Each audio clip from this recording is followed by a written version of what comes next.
Chapter 3. Who's the fattest? Finally, the big day came. Joe took off his diamond-encrusted watch and put his gold pen in the drawer. He looked at the designer black snakeskin bag his dad had bought him for his first day at his new school, put it back in the cupboard. Even the bag that bag had come in was too posh. But he found an old plastic one in the kitchen and put his school books in that. Joe was determined not to stand out. From the back seat of a chauffeur-driven Rolls-Royce, he had passed the local comprehensive so many times on his way to St. Cuthbert's and seen the kids pouring out of the school, a rushing river of swing bags and swear words and hair gel. Today he was going to enter the gates for the first time. But he didn't want to arrive by Rolls-Royce. That would be a pretty good hint to the other kids that he was rich. He instructed the chauffeur to drop him off at a nearby bus stop. It had been quite a few years since he had travelled by public transport, and he waited at the bus stop. Joe tingled with excitement. "I can't change that," said the bus driver. Joe hadn't realised that a £50 note was not going to be welcome to payment for a £2 fare, and he had to get off the bus. Sighing, he began to walk the 2 miles to school, his flabby thighs rubbing together as he took each step. Finally, Joe reached the school gates. For a moment, he loitered nervously outside. He'd spent so long living a life of wealth and privilege. How on earth was he going to fit in with these kids? Joe took a deep breath and marched across the playground. At registration, there was only one other kid sitting on his own.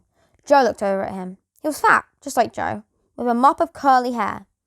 When he saw Joe looking at him, he smiled, and when registration was finished, the boy came over. "I'm Bob," said the fat boy. "Hi, Bob," replied Joe.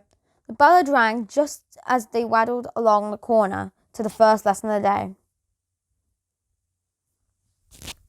"I'm Joe," he added. It was weird to be in a school where no one knew who he was.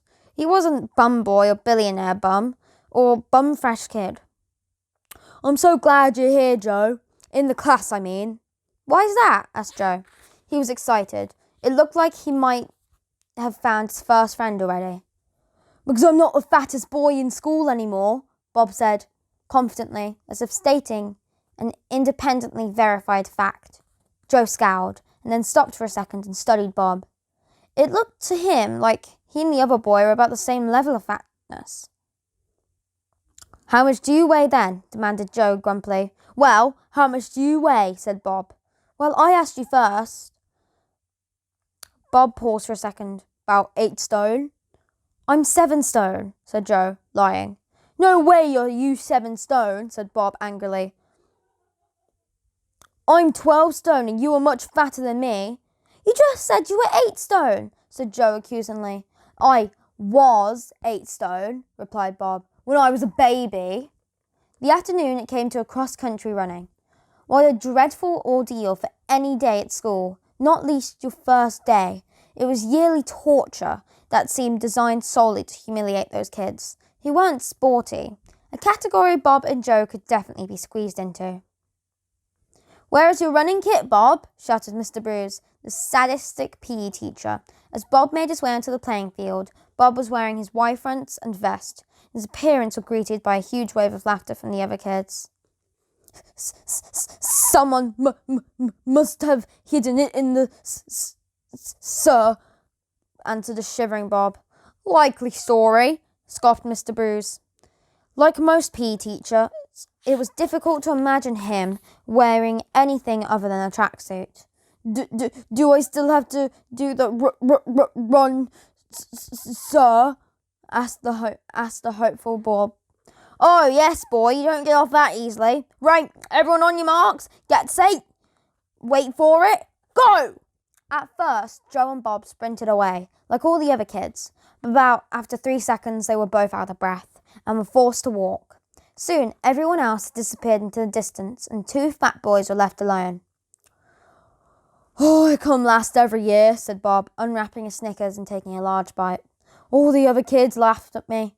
They get showered and dressed and wait in the line. They could all go home, but instead they just wait just to jeer at me." Joe frowned. That didn't sound like fun. He decided he didn't want to be last and quickened his pace a little, making sure he was at least half step ahead of Bob. Bob glared at him and piled on the speed, going up at least half a mile per an hour.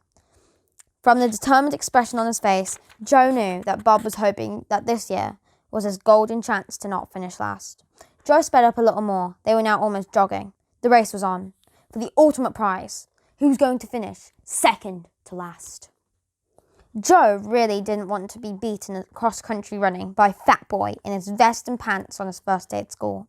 After what seemed like an eternity, the finish line hazed into sight. Both boys were out of breath and all this power waddling. Suddenly, disaster struck Joe. A painful stitch burst in his side. "Ow!" cried Joe. "What's the matter?" asked Bob, now quite a few centimetres in the lead. "Oh, I've got a stitch. I've got to stop. Ow!" "You're bluffing.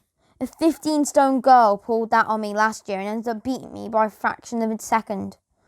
"No, ow, it's true," said Joe, holding his side tightly. "I ain't falling for it, Joe. You ain't going to be last. And this year, all the kids are going to be laughing at you," said Bob triumphantly. And he edged ahead still further. Being laughed at on his first day at school was the last thing Joe wanted. He had enough of being laughed at when he was at St. Cuthbert's. However, the stitch was becoming more and more painful with every step. It was about as if it was burning a hole in his side. "How about I give you a fiver?" he said. "No way," replied Bob, through heaving breaths. "A tenner? No? 20 quid. Try harder. 50 quid? Bob stopped and looked around at Joe. 50 quid, he said. "That's a lot of chocolate." "Yeah," he said. "Tons." "You got yourself a deal, but I want the Wonga now." Joe searched through his shorts and pulled out a £50 note. "What's that?" asked Bob. "It's a £50 note." "I've never seen one before. Where'd you get it?" "Oh, it was my birthday last week, you see," said Joe, stumbling over his words a little. "And my dad gave me that as a present." The marginally fatter boy studied it for a moment, holding it up to the light as if it was a priceless artifact. "Wow, your dad must be loaded," he said. The truth would have blown Bob's fat mind that Mr. Spud had given him £2 million as his birthday present. So Joe kept scrum. "Nah, not really," he said. "Go on then," said Bob. "I'll come last for 50 quid. I would finish tomorrow if you like." "Just a few paces behind me will be fine," said Joe. "Then it'll look real." Joe edged ahead, still gripping his side in pain. Hundreds of little cruelly smiled faces were coming into focus now. The new boy crossed the finish line with only a hum of mocking laughter. Travelling behind was Bob, clutching his £50 note. Since there was no pockets in his Y-fronts, as he neared the finish line, the kids started chanting, "Blob, blob, blob, blob, blob, blob, blob, blob, blob, blob, blob, blob, blob, blob, blob, blob, blob, blob, blob." The chants grew louder and louder. "Blob, blob, blob, blob, blob, blob, blob, blob, blob, blob, blob." They started clapping in time now. "Blob, blob, blob, blob, blob, blob, blob, blob, blob, blob." Undirected, Bob hurled his body across the finish line.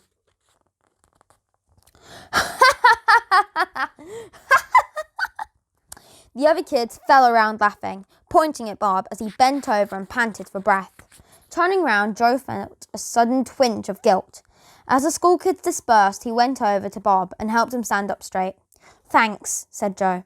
"You're welcome," said Bob. "To be honest, I should have done that anyway. If you came last on your first day, I'll never hear the end of it. But next year, you're on your own. I don't care if you give me £1 million, I ain't coming last again." Joe thought about his £2 million birthday cheque. "What about £2 million?" he joked. "Deal," said Bob, laughing. "Imagine if you really did have that much money. It'd be crazy. I guess you could have everything you wanted." Joe forced a smile. "Yeah," he said. "Maybe."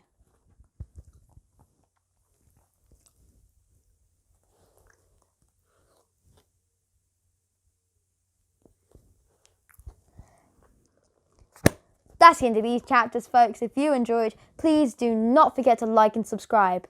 And comment down below which book I should read after this one. See you guys in the next chapters. Bye-bye.